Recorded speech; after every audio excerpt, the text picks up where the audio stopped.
Les boîtes de nuit font-elles partie de la vie culturelle? C'est notre question sondage sur le site mlemedia.ch et on va en parler ce matin. Les boîtes de nuit, un acteur culturel sous-estimé peut-être? C'est une question qu'on va poser à notre invité dans un instant. Alors que les festivals et clubs se diversifient leur offre, la place des boîtes de nuit dans le paysage culturel reste en question finalement. Reconnues en Europe mais peu soutenues en Suisse romande. Elles attirent pourtant chaque week-end des milliers de personnes, bien plus que certaines salles de concert ou de théâtre. Précurseurs des tendances musicales, ces lieux révèlent souvent les artistes des festivals de demain.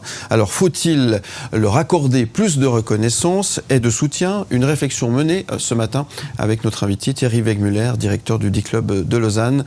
Bonjour Thierry Wegmuller. Oui, bonjour. Merci d'être là pour ce jour très spécial. Merci d'être là pour nous parler de clubbing notamment, et justement pour répondre à cette question, les boîtes de nuit font-elles partie de la vie culturelle? On a un sondage en ligne sur le site mlemedia.ch. Pour commencer, je vous propose de regarder un peu la tendance sur le site mlemedia.ch. Si on réagit, on se réveille, ça serait pas mal. Merci. Alors 67% vous dites oui. Et ce chiffre pourrait-il correspondre à une réalité? Moi, je trouve que c'est une excellente nouvelle parce qu'effectivement, je crois que moi, je suis fermement convaincu que le clubbing fait partie, pour diverses raisons que je me ferai un plaisir d'expliquer du paysage culturel. Donc, je suis très satisfait de ce sondage. Alors, on va en débattre avec vous, avec David Ottard, avec Virgile, et puis Mike Perez. Vous avez aussi des choses à dire autour de cette question. Oui, déjà, les boîtes de nuit, elles font partie de la vie tout court. Après, effectivement, est-ce qu'elles font partie de la vie culturelle? Ça, c'est ce dont on va discuter ces prochaines minutes. C'est un espace d'expression artistique, évidemment. Il y a une notion parfois de patrimoine musical et architectural. Les boîtes de nuit, elles ont aussi un rôle dans l'économie et le tourisme culturel. Et puis, à la base de la base, c'est aussi évidemment un lieu de rencontre et d'échange. On va aussi en boîte de nuit pour voir du monde, pour être avec ses amis. Donc ça fait partie de la vie, évidemment. Ça fait partie de la vie culturelle pour toutes ces différentes raisons. Mais quand on ajoute ce petit culturel, Thierry Wegmuller, c'est qu'il y a un aspect aussi financier là derrière, évidemment. Est-ce que la boîte de nuit, les boîtes de nuit doivent être aussi soutenues comme le sont effectivement d'autres institutions de la part des collectivités publiques? Voilà, moi j'aurais deux exemples. J'ai discuté avec mon directeur artistique pas plus tard qu'hier, puis il m'a dit écoute, le problème, j'ai posé cette question, à savoir quelle est finalement l'évolution de la distorsion qu'il peut y avoir entre les festivals et puis un club, quelle que soit sa taille. Et il m'a dit c'est pas compliqué. Je te prends un exemple, je ne citerai pas l'artiste, donc DJ Collectif Suisse.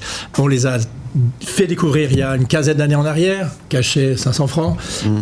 La dernière fois où ils sont passés l'année dernière, c'était 15 000 francs de cachet. Cette année, ils ont refusé une offre à 30 000 francs. Ils voulaient absolument pas aller accepter aussi bas, quel que soit l'attachement qu'ils pouvaient avoir avec le club. Et on leur a quand même demandé, mais vous êtes sur quel montant finalement? Parce que ça ne sert à rien qu'on fasse 15 000 échanges. Et ils ont dit, on est entre 100 et 150 000 francs. Donc ça veut dire, il faut imaginer que pour un club, c'est impossible à rentrer dans ce genre de discussion et de finances. Et pour quelle raison, en fait, il y a ce phénomène? C'est parce que on a vu aussi qu'après le Covid, il y a aussi beaucoup plus de soirées en plein air qui se sont faites. Les festivals se sont énormément développés. Il faut imaginer aussi que dans les festivals, suite aussi au début du streaming, la perte des ventes de disques, de CD, etc., les cachets des concerts ont beaucoup augmenté. Évidemment, les festivals ont dit, ça fait un petit peu beaucoup, compensant peut-être avec des DJ qui coûtent moins cher. Donc il y a eu toute une éclosion en fait d'une programmation artistique où certains clubs de certains festivals disaient il y a une dizaine d'années c'est hors de question pour nous de faire de la musique électronique, se sont mis à la musique électronique et pas qu'un peu. Et donc automatiquement il y a des soirées complètes, etc. Il y a certaines mêmes programmations où je dirais la majorité du chiffre d'affaires provient de la vente de billets de musique électronique. Et puis c'est sûr qu'on n'a pas du tout les mêmes possibilités, que ce soit en termes de taille, que ce soit en termes de moyens techniques, que ce soit en termes de promotion, que ce soit en termes de subvention. Un artiste, il faut le comprendre, lui, on lui dit tu vas jouer pour 10 fois moins dans un club versus dans un festival pour 10 fois plus, le choix il est vite fait. Tout le problème il vient de là. Mais cette question, les boîtes de nuit font-elles partie de la vie culturelle, parce qu'il ne faut pas qu'on oublie le sens du débat, ça c'est une vraie question qui se pose. Finalement, cette vie de boîte de nuit, est-ce que c'est du divertissement, j'ai envie de dire pur et simple, mais c'est pas péjoratif dans le sens où je le dis, ou est-ce qu'on peut considérer ça comme de la culture. Le club, après on va dire quel est le but du club. Le club, c'est aussi d'avoir une culture underground qui permet aussi de faire découvrir ces artistes. Ces fameux artistes qui valent maintenant entre 100 et 150 000 francs, ils ont quand même été découverts dans des clubs. Et c'est comme ça que ça s'est fait. Sans les clubs, il n'y a pas de DJ qui arrive sur des festivals avec un plateau comme ça offert. Donc je dirais qu'on a ce rôle à jouer. Il faut bien imaginer qu'un club est finalement comme une salle de concert. Quand vous voyez d'ailleurs la manière dont les clubbeurs assistent à une soirée électronique, ils sont en face du DJ, ils dansent en face du DJ comme on le fait en face d'un concert. C'est uniquement peut-être la technologie, les instruments qui diffèrent, mais le travail il est le même, c'est la composition, pour nous ça fait partie intégrante. D'ailleurs si on regarde en France, Rachida Dati a mis sur pied le Club Culture, donc qui est vraiment un label destiné à subventionner et à mettre en avant la culture clubbing, que ça soit spécifiquement à Paris ou en France en général. Alors ça c'est quelque chose qui manque cruellement sur la Suisse, ça c'est clair. Absolument. Mais est-ce que tous les DJ sont des artistes ? Oui, moi je pense. Alors bien sûr, on peut faire la mariage, alors il y a la différence entre la discothèque et puis le club. Alors est-ce que quelqu'un qui met être DJ, vous connaissez peut-être la chose. C'est un sujet qui m'intéresse vraiment beaucoup. Je dirais, le but, vous l'avez dit, pourquoi est-ce qu'on va en club ? On va pour se divertir, on va pour rencontrer, il y a tout un phénomène social qui est autour de tout cela. On va aussi pour découvrir la musique, l'écouter. Un DJ, au final, il crée une émotion, il fait un travail. Le travail d'un DJ, finalement, c'est être sensible au public, savoir qu'est-ce qu'il faut passer pour faire en sorte que les gens ne quittent pas la scène. Enfin, le dance floor. Donc, pour moi, je veux dire, c'est artistique, mais il est clair qu'en musique électronique, dès le moment où il y a la composition, c'est vrai qu'on rentre carrément dans un univers qui est encore plus spécifiquement culturel. Mais moi, je revendique le fait que le night clubbing, la culture de nuit, est une culture. C'est une culture, oui.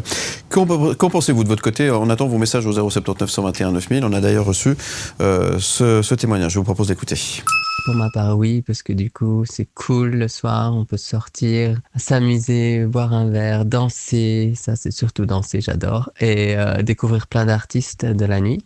Pour aussi les festivals, c'est génial, c'est la même chose, pour moi c'est dans la vie culturelle. Culturel, donc là visiblement cette personne est assez du même avis que vous, Thierry Wegmuller. Tant mieux. Moi j'en suis convaincu en tout cas. Oui, Lothar. Juste revenir sur ce que Rachida Dati a fait fin l'année passée, ce club culture en fait en France. Moi je trouve que c'est formidable. Alors bien sûr il y a des critères à bien remplir. On donne pas comme ça un label à n'importe qui. On va lutter contre le sexisme, on va lutter contre qu'il y ait une parité aussi au niveau musical. Mais vous répondez à tout cela. Et puis il y a une culture du club en France. Il y a le club Rex Ferrer à Paris qui fait partie de la patrimoine. Il y a des clubs à Berlin, il y a des clubs en Espagne. Et pourquoi pas à Lausanne aussi ? Vous avez un club, vous défendez un club qui a forcément sa place. Et le Flon aussi, est forcément leur place dans le patrimoine culturel. Donc oui, je pense que vraiment, il faut qu'on arrive à ça, que vous puissiez avoir justement des subventions. Clairement, ça fait partie d'un patrimoine. Ouais, tout à fait. Nous, on a une casquette, on change de casquette des clubs qui est l'association Label Nuit. Et puis on défend effectivement cela. Il y a différentes manières d'y arriver, et puis ça c'est tout le travail qu'on est en train de faire, parce que il n'y a pas photo. Si on augmente, et il y a une augmentation générale des cachets, c'est pas uniquement la Suisse, c'est en règle générale, on parle vraiment d'un niveau mondial. On peut pas augmenter le prix des boissons, on peut pas augmenter non plus le prix des entrées. Donc quelles sont les solutions finalement ? C'est de se diversifier au maximum, c'est de travailler plusieurs musiques différentes, c'est ce qu'on fait au D-Club en mélangeant culture hip-hop, culture électronique. Au début, quand on a commencé à le faire, il y a une quinzaine d'années en arrière, une vingtaine d'années en arrière, les gens ont dit mais vous êtes fous, ça se fait jamais de mélanger du hip-hop avec la musique électronique. Maintenant, c'est totalement acquis. Et puis, notre travail, c'est, de toute façon, on doit toujours se remettre en question et toujours s'adapter. C'est effectivement trouver des solutions, trouver des nouveaux partenariats, être au maximum flexible, avoir un côté hybride pour concevoir des nouvelles soirées. Je veux dire, puis rien n'empêche à tout un chacun de dire, je crée une association pour obtenir des subventions, je crée un festival, mais c'est aussi toute une aventure de créer un festival. Alors, on sait qu'il y a plus de 2000 festivals en Suisse par année, ce qui est énorme, mais disons qu'il faut aussi après assumer. On connaît aussi des festivals dont la vie n'est pas si facile en termes de finances, même dans ce type de programmation. Eux-mêmes qui se sont accaparés finalement ce que vous faites le reste de l'année. Il y a des soirées maintenant dans des festivals où c'est des clubs géants. Bien sûr, mais c'est pas nouveau, disons. Mais disons que ça s'est vraiment fortement accéléré ces dernières années, ça c'est certain. Autre témoignage que nous avons reçu sur notre numéro WhatsApp, je vous propose d'écouter. La première chose, c'est définir ce que c'est qu'une culture.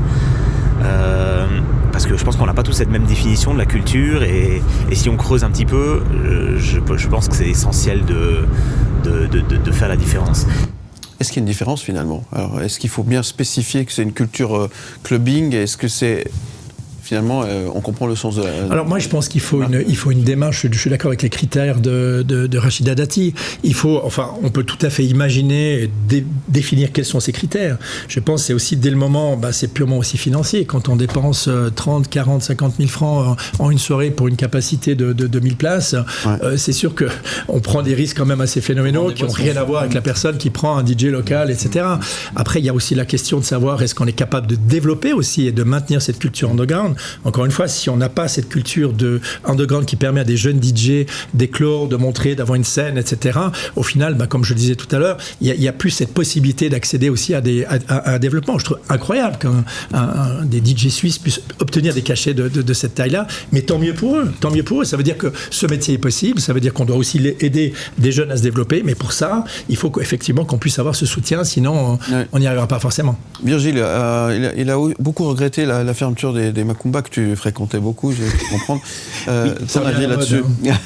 Moi, il y a tout de même un chiffre qui m'a surpris. En l'espace de 40 ans, il y a près de 70% des discothèques en France qui ont fermé leurs portes. C'est quand même incroyable. Alors moi, je me demande, mais où sont passés les jeunes? Où est la fête? Et je pense que les attentes du public ne sont plus les mêmes aujourd'hui. Maintenant, beaucoup, en tout cas dans mon entourage, on sort chez soi, on fait la fête à la maison. On met une petite basse Bluetooth, on met une playlist, et puis on danse, on met ce qu'on veut, etc. Et je pense qu'en ce qui concerne l'image de la discothèque, il y a beaucoup de personnes, en tout cas dans mon entourage, qui pensent vraiment au divertissement pur et simple. Pas vraiment cette offre culturelle, c'est vraiment allez, on va boire plusieurs coups, on va se mettre bien, et puis de la musique à fond, et puis voilà, et c'est terminé. Il y a vraiment ce divertissement pur qui n'est pas vraiment l'offre culturelle un petit peu plus waouh en termes en ce qui concerne les discothèques. Utiliser le terme discothèque, pas la même chose. Un club, discothèque, c'est pas la même chose. Faut bien c'est là où on peut peut-être faire des soirées discothèques et des soirées clubbing. Voilà, pour moi, quand je me permets d'avoir un gros DJ, c'est aussi parce que tout le reste du week-end, je travaille aussi d'autres types de musique qui me permettent de pouvoir faire cette programmation-là. Mais je suis pas tout à fait d'accord avec ce raisonnement que vous venez d'évoquer, dans le sens que, d'abord, en France, 70% des discothèques ont disparu. Il faut aussi savoir que les clubs en France n'ont pas été soutenus de la même manière que les clubs en Suisse. On a eu, il faut le dire quand même, un soutien quand même à travers des indemnités de cas de rigueur qui était quand même assez important. En France, ça n'a pas forcément été le cas. Donc il faut aussi imaginer que certains clubs qui, par le passé, avaient peut-être déjà certaines difficultés, ont été achevés, évidemment, par la question Covid. Après, il faut aussi imaginer qu'en France, il y a toute une série également comme en Suisse, de soirées qui se sont développées. On pense à Folie Douce, on pense à toutes sortes d'événements en plein air qui attirent énormément de monde et qui font qu'au final, les gens ont toujours le besoin de se rencontrer. Ce qui est intéressant, sociologiquement parlant, c'est qu'on voit que les applications de rencontres sont plutôt en baisse et que finalement, les gens reviennent à avoir un contact direct avec une personne, retrouver la fameuse drague. Il faudrait remettre les slows à l'honneur, parce que finalement, c'est ça. On vient aussi pour s'amuser, pour découvrir, mais pour se rencontrer, aimer et plus y affiniser. Donc voilà, moi je suis pour le retour du Macumba et comme ça on se retrouvera et du quart d'heure américain. Ce que j'ai commencé, c'était obligatoire. Il y avait 2 séquences de slow dans la soirée. Ça permettait d'aller faire pipi aussi, c'était pratique. Pour DJ, je parle évidemment. J'ai une petite anecdote si je peux. Oui, bien sûr. On avait créé une cabane à slow à l'ABC où en fait il y a de la musique, mais on pouvait rentrer dans la petite cabane et puis on pouvait danser à slow parce qu'on mettait des slows. Puis malheureusement l'utilisation de la cabane était totalement détournée. On était quand même obligé d'arrêter. Il n'y avait pas que de la danse. Il n'y avait pas que de la danse. C'était une forme de danse. Et ça, franchement, vous pensez que c'est de la culture? Le but, c'est s'amuser, découvrir, aimer, apprécier. Mais oui. Voilà. Les boîtes de nuit font-elles partie de la vie culturelle? C'est notre question sondage sur le site mlemedia.ch. On va continuer d'en débattre. On jette un petit coup d'œil à l'évolution du sondage sur le site mlemedia.ch. Oui, ça bouge pas beaucoup, 67%. Vous dites oui, on vérifiera tout à l'heure si le sondage bouge un petit peu. Vous restez avec nous. On marque une toute petite pause. On revient dans un instant avec Thierry Wegmuller et nos chroniqueurs. Et vous, bien évidemment, à tout de suite. Ni pour, ni contre, bien au contraire. Deuxième partie de Ni pour ni contre, bien au contraire, avec cette question, les boîtes de nuit font-elles partie de la vie culturelle? On en parle avec notre invité Thierry Wegmuller, directeur du D-Club de Lausanne, avec Mike Pérez, avec Virgile, avec David Letard et vos messages que vous continuez de nous envoyer. Merci d'ailleurs pour cela. On a reçu ce message que je vous propose d'écouter. pense effectivement que les discothèques ou les festivals devraient être classés comme des soirées culturelles. Effectivement, les concerts d'artistes comme chanteurs ou autres, pour moi c'est culturel, donc je vois pas pourquoi un DJ ne serait pas. Pas de différence selon cette... 100% d'accord avec cette analyse. Oui. C'est un métier, c'est un travail, c'est voilà, quel que soit le degré de type musical ou les variétés qu'on utilise, ça reste un travail qui est un travail artistique.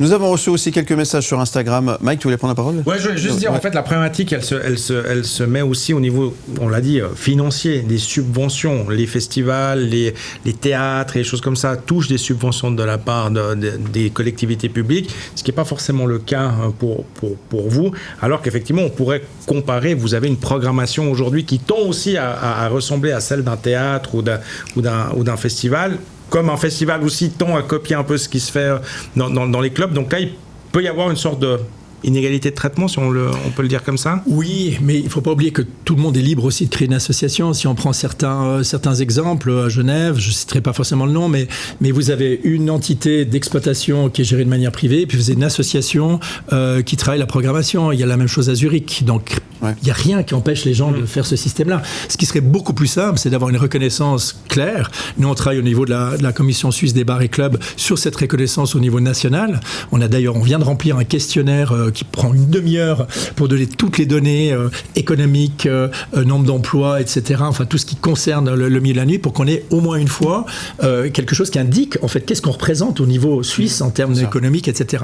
Et c'est sûr que, alors, on parle aussi toujours de la taxe sur les divertissements à Lausanne, qui a été un sujet, malheureusement, qui n'a pas abouti à une suppression, parce que les Lausannois ne sont pas prêts à la supprimer. Par contre, ce qui pourrait être intéressant, et qui est une suggestion qu'on fait aussi au niveau de la belle nuit, c'est de dire ce montant qui, pour l'heure, est affecté à une sorte de pot commun dans le budget de la ville de Lausanne, pour être sorti et affecté au développement et au soutien et au développement de la promotion de toutes les entités qui la payent.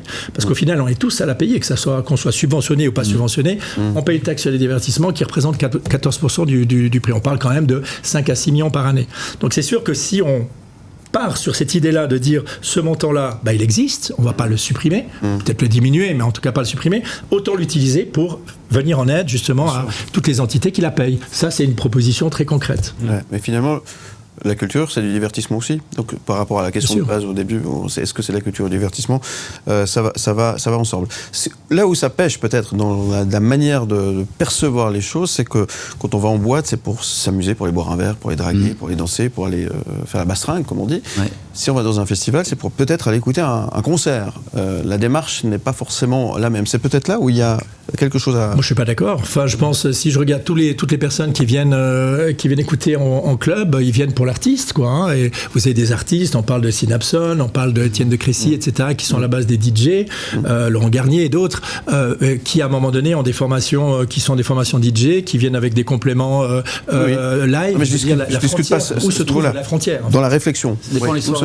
Ça dépend des soirées. Moi, je pense en musique électronique, vraiment, ce qui m'a toujours interpellé, c'est cette manière d'assister finalement à une soirée électronique de la même manière qu'on assiste à un concert. Si vous allez au Caprice Festival, au Polaris, à After Season, au Chocolate, qui sont des festivals qui sont très cotés en musique électronique, les gens dansent, les gens se rencontrent, mais ils sont en face du DJ, ils écoutent, et il y a ce phénomène au final où la différence entre concert et prestation DJ, elle est très floue.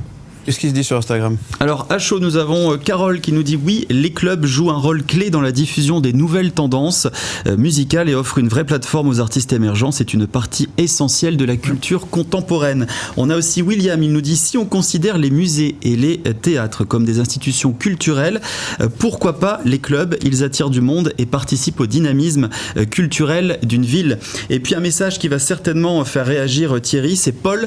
Il nous dit sur Insta, les boîtes de nuit, c'est avant tout du business, bien sûr, elles influencent la musique, mais faut-il vraiment les subventionner comme un opéra ou une salle de concert ? Elles doivent avant tout être rentables par elles-mêmes. Oui, alors pourquoi dans ce cas-là 70-70% des clubs ont disparu en France ? Enfin, je veux dire, tout ça, c'est très théorique.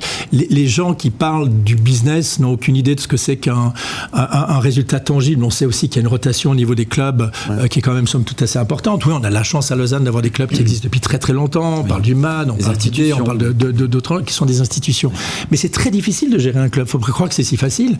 Et c'est un boulot. Et c'est vrai que ce soutien-là, dès le moment où effectivement il est coordonné, il y a certains critères bien précis qui donnent droit, je pense que c'est quelque chose qui serait que bénéfique au final à tous. On parle de culture, de non-culture, de développement des festivals. On parle de musique émergente. Encore une fois, les jeunes artistes, les DJ qui débutent doivent être soutenus d'une manière ou d'une autre. C'est notre rôle de le faire.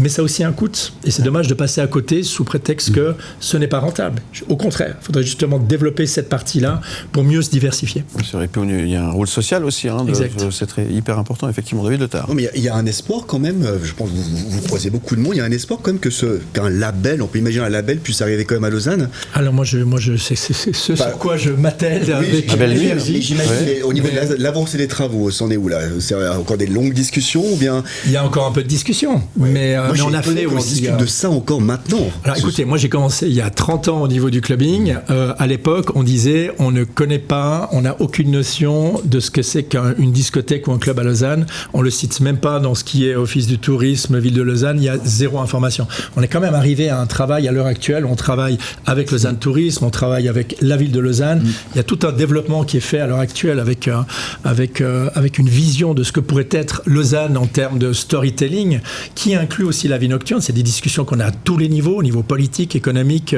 culturel. Donc je pense qu'on est écouté, mais c'est un travail évidemment qui, il faut imaginer, qui se fait pas aussi facilement, qui prend du temps.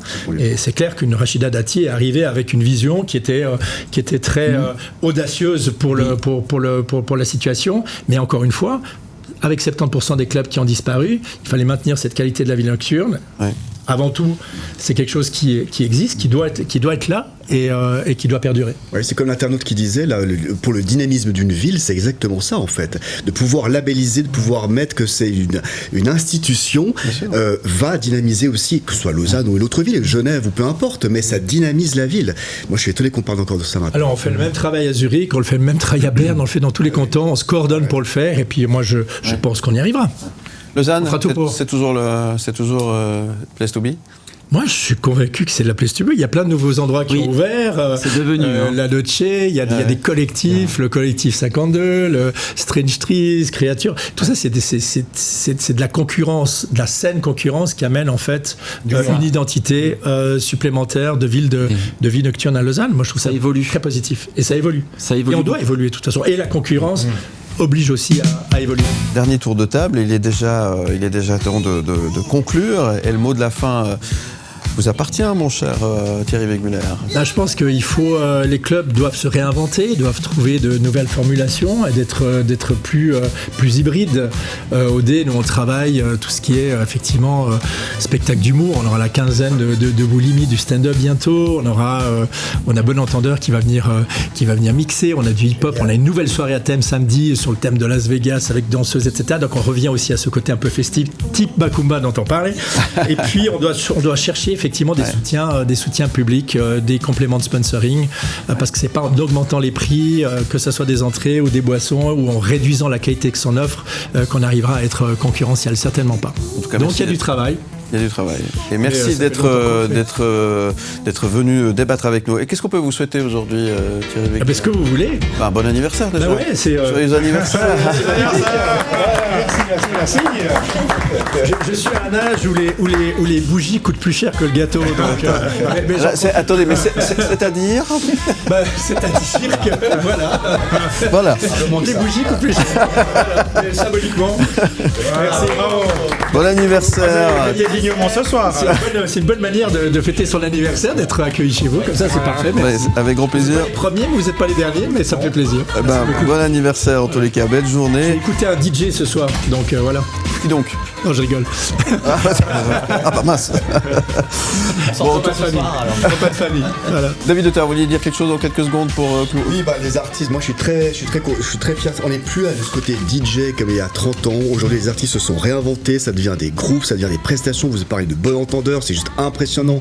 Un magnifique dernier album qui s'appelle Rivage, que je peux que conseiller. Il y a Synapson, il y a tous ces groupes qui font qu'aujourd'hui ce sont devenus de véritables artistes. Je souhaite vraiment, mais sincèrement, qu'il y ait un label qui puisse puissent venir ici en Suisse pour booster la ville, booster le club. Clairement, c'est de la culture. On mettra toute notre énergie là-dedans. Vraiment. Promis, c'est sûr. C'est entendu. Virgile, 20 secondes. Simplement, je rebondis sur ce que vous avez dit tout à l'heure, les applications de rencontres sont moins utilisées au profit justement des rencontres réelles dans les discothèques, etc. Et bien franchement, sortez, allez en discothèque. Il y a des gens qui se donnent du mal pour dynamiser un petit peu notre belle vie culturelle comme vous, Thierry, depuis plusieurs décennies. Donc je suis pas le seul. Hein. Vous n'êtes pas le seul, c'est vrai, mais 30 ans dans... Plus de 20 clubs à Lausanne quand même, hein, c'est pas rien. Félicitations, donc sortons en discothèque, au Macumba ou ailleurs. Voilà. J'offre 2 billets pour bon entendeur à qui veut. Ah, c'est gentil. Alors, on note ça. On sera bientôt. Bon entendeur, ça marche. J'en profite encore. C'est noté. Tu notes, tu prends note. Ah là, effectivement, on va vous faire gagner. Merci beaucoup. C'est bien, c'est son anniversaire, c'est lui qui fait les cadeaux. J'attends beaucoup par la suite. Il y a déjà le gâteau. C'est que les invités plus. Mike Perez, pour terminer. Oui, c'est vrai que avant, peut-être qu'on allait en boîte, en discothèque, en club, appelez ça comme vous voulez, juste pour passer un bon moment et voir le DJ. Enchaîner les disques. Aujourd'hui, voilà, c'est différent, ça a évolué.